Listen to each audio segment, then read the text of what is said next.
Welcome to the South Island Ute Muster in Hokitika, New Zealand. Inaugural muster, which is on this long Easter weekend.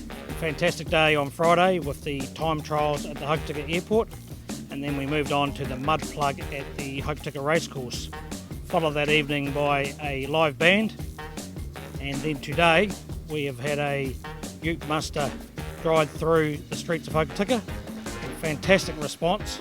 We're up to a couple of hundred utes for that, and then this afternoon we're moving on to the judging of the different classes of utes, followed through tonight to a prize giving and a grand prize of $10,000 tonight to be drawn from someone who has registered a ute for this weekend.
This is 79 HZ Holden Ute with 202, 3 on the tree, all original. Still got the original interior, the black paints. Yeah, and a new bed and canopy in the back just going on. How long have you had it for? I've only had it for about 6 months and just starting to do it up myself. I stripped out the interior and relined the tray, all new rust proofing and soundproofing on the inside, and just really learning about it. And what's the best bit about having the old fella? Being able to lie down in the front and have a nap. Is it a column change, is it? Yeah. Alright. It drives well. I drove it to Taupo from Franz Joseph a couple of weeks ago. A couple of thousand Ks, no problems. Yeah. Well, good. Anything else you want to add about it? No, just if you enjoy utes, then you might as well get into them. They're a good time to get into them.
'55 Chevy 3100.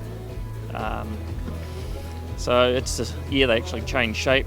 But the New Zealand new ones remained this shape. I think they built them out of the parts that they had left over. So it continued on this shape. Mainly this one was New Zealand new, so it's right-hand drive, which I prefer. Also wanted the ute or the pickup for the practicality, throwing gear on the back. So yeah, mainly practical. Oh, I quite enjoy it down here where the roads are a bit straighter actually. So, not too bad. It's 350. It's got a mild cam in it, so you got to get it up in the revs to get it performing. It does everything you need it, plus a bit more probably.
It's Wayne Keenan, born and bred here in Hokitika, but always had an affiliation with Holdens. It's a 1955 FJ Holden. The FJ here is the first model that they ever built. My father, Harry, still lives here. We popped down to see him, and he had Holdens years ago, and they're always good, reliable vehicle. This particular ute here I purchased in Levin 8 years ago, and my brother, who specialises in restoring cars as a hobby, makes a very good job of it, and he took on it as a mission to sort of put it back together. It's the pan and running gear is 96 SS Commodore with basically the FJ guards, etc., which he's made from moulds, and it runs a V8 Holden engine, 3-speed manual automatic gearbox, and disc brakes all around, so it'll be like a late model car to drive once it's completed. What's the plans for design-wise? Well, we're just basically going to keep it like standard. To look at it from the outside, it's just going to look like an FJ Holden, basically, and it's just got the SS wheels on it, and I'm not sort of make a hot rod out of it, just something that'll be very, very nice to drive, you know. And we'll talk about your other one. This here is a SSV, they're an LS3 motor, and the SSV here is the last model that Holden will ever build. The last Holden to be built, last model that they've built, and I ordered it 18 months ago when I found out that that'd be the last model ute or Holden to be built. So I don't understand the way of thinking really with Holden, because you get something as nice as this and as powerful as this and they're going to stop making them. It's just incredible, but I suppose I'm one of the lucky ones. I own the first one and the last one. What we've done with it is we're full metal rebuild in the back. We had all that English wheeled out, and we've done that.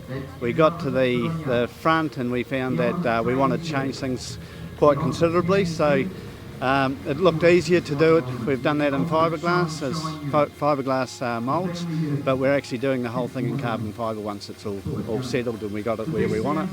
So it'll be running carbon fibre bonnet, carbon fibre front guards, and that. So yeah, going to be painted up same colour as the front one, the drive car, and so we'll get it looking like the twin sisters, eh? And have we got any date of completion?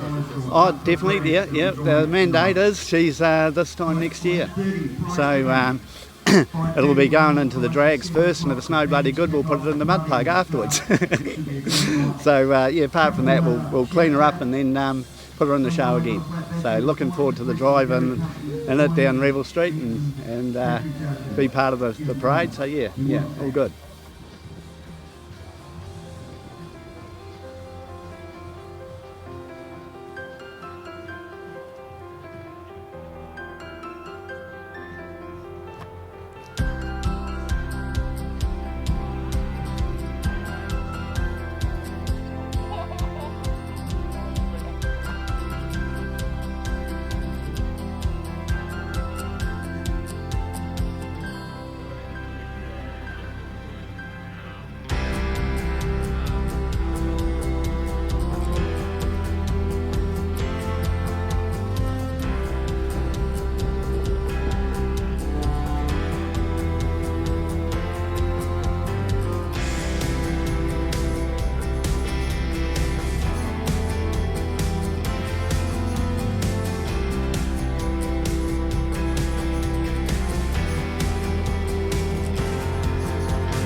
make it into a little short documentary and put it out.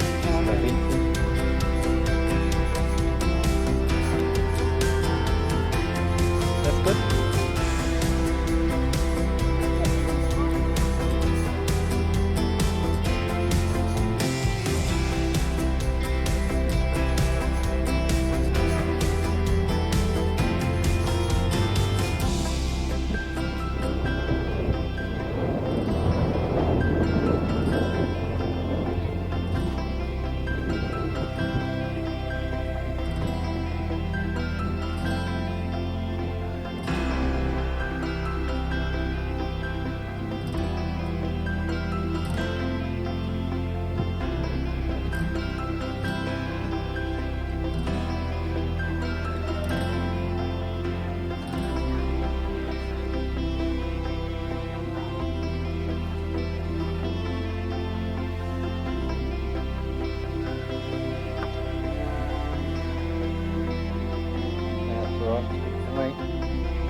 My name's Thomas and this is my 1969 Holden Ute.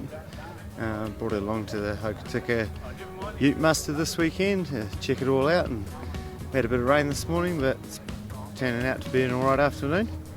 The Ute itself's been a long build, owned in the 10-year range, 8 years probably building it, and gets used very little. Do you restore it yourself? Yes, yeah. And how long did it take you to restore? Probably 8 years, yeah, or thereon. So you've had it close to 20 years? No, 10. Oh, 10. I'm a spray painter by trade, and between me and my father we've brought it to what it is now. Yeah. And why you? Why not in something else? Just mainly my grandfather had an HT Ute, my dad had an HT Ute, and yeah, Utes are obviously a boys thing really, aren't they? They're a man's vehicle.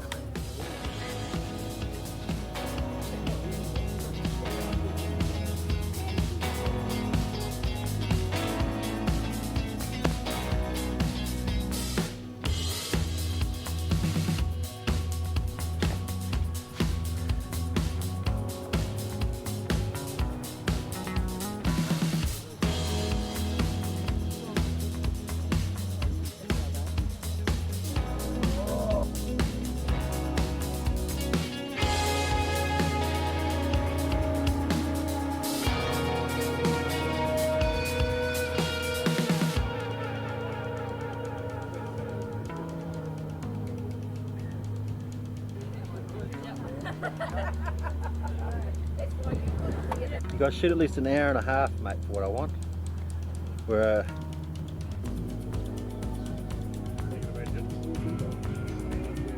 This is our last truck, alright? And then we'll go into...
Colin Skeets, this is my wife's truck, the Lynette, from Greenmouth, 1934 Ford pickup, hot rod. It was built in 1966 in America and it was brought out here. A guy called Dean Bryant built it. It was his workshop truck. He's a guy who builds vehicles for Fox Movie Studios in LA. He built the vehicles for some old movies that Sylvester Stallone was in, and He's in his 90s, I think, now, and it's in its original condition when he built it. Obviously had the odd thing fixed on here and there, but we're going to leave it the way it is. And how long have you had it for? About 5 years. Yeah, we've owned it about 5 years, and it's been a good, reliable truck. Haven't really had to do anything major to it, just normal upkeep, and it's done a lot of miles for us, and it's been a good vehicle. So you like to use it regularly? Yeah, we use it quite often. It's out most weekends. We just got back from Timaru, an event down there 2 weeks ago, and over summer it gets used all the time. Doesn't get used a lot in the winter, but over summer as much as we can. And then why are you? My wife loves them. I've got a little roadster with no roof, but it's good to have this on days like this, and it was her idea. We had a bigger ute before this, or truck pickup or whatever you like to call it before this, but we saw this one and we liked the colour and the history of it, so it was more the history that was the reason why we bought it. And a little bit of information about the engine? It's all 1966 Mustang running gear. Dean, the guy who built the truck, his sister, I believe, crashed her Mustang, and he got it and used all the running gear to build this hot rod here. Yeah.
Bag.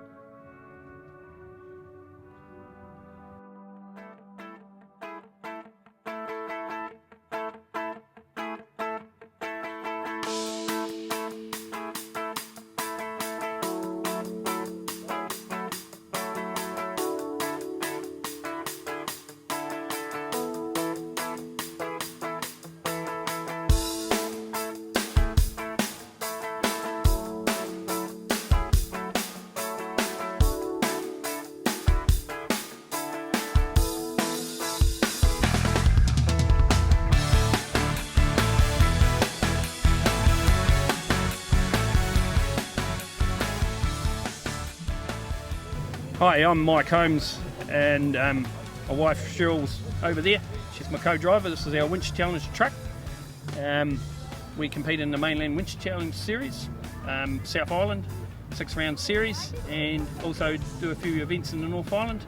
This is a full rebuild. We rode it off June last year, so you can see about 750 hours to 800 hours rebuild on it. We just put it up on some tyres to show the articulation. It's got about 1.4 metres of articulation. We run a Chev motor, LT4 Chev in it. All the bells and whistles. Yeah, it goes pretty good. Yeah, we've sort of been doing it for 10 years, 9 years in this truck now. Well, basically it's under the stopwatch, and basically drive blind, and if you get in the bog, you've got a winch, it's on the stopwatch and graded on safety. So yeah, the faster you get through and without any penalty points, you win. A big following in the South Island now, it's really stepping up. So no prize money, but just the bragging rights. We've actually been NZ1 a couple of times in this truck. Just a husband and wife team is pretty awesome. She's 57 years old and she goes pretty good. So Yeah, so there it is right there. Getting a lot of interest today. So Yeah. yeah, it's just got triple bypass shocks, 12 in the front and 14 in the back. Nothing too fancy suspension. Runs bump stops all round in it. It'll do about 126 k's on no range. It gets up in bogies. Yeah. Yeah, very torquey motor. Is that road legal? Yeah, road legal. Yeah, we don't run on the road. It's too thirsty. Yeah. Like it's about 2 k's to the litre. It's just horrendously thirsty on the road. But yeah, it's our pride and joy. It's what we do. It's adrenaline buzz every time you get in it. So, and we just want to come down and show it off. And inaugural Ute Muster. Why not come down and show it off? So. How'd you go on the mud plug thing yesterday? Yeah, I think we did good, but we just had the wiring done, and the two-wheel drive said full drive, and you put it into two-wheel drive, it's actually in full drive. So we did the time trial in full drive, and then we came down and did the mud plug in two-wheel drive. So that was a bit interesting. It still got through, but I think we only truck. We didn't get stuck all day. So yeah, we put on a good show for the crowd. Burned about 60 litres of fuel through it yesterday, as you do, the typical V8. So yeah, well, no, we're having a ball. This is awesome. West Coast hospitality is right out there. It's bloody brilliant. So yeah, cheers, mate.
Fun with it. Hey, wouldn't it be? I could visualise myself in it.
Oh, okay. That's what he made it for. He used it for years.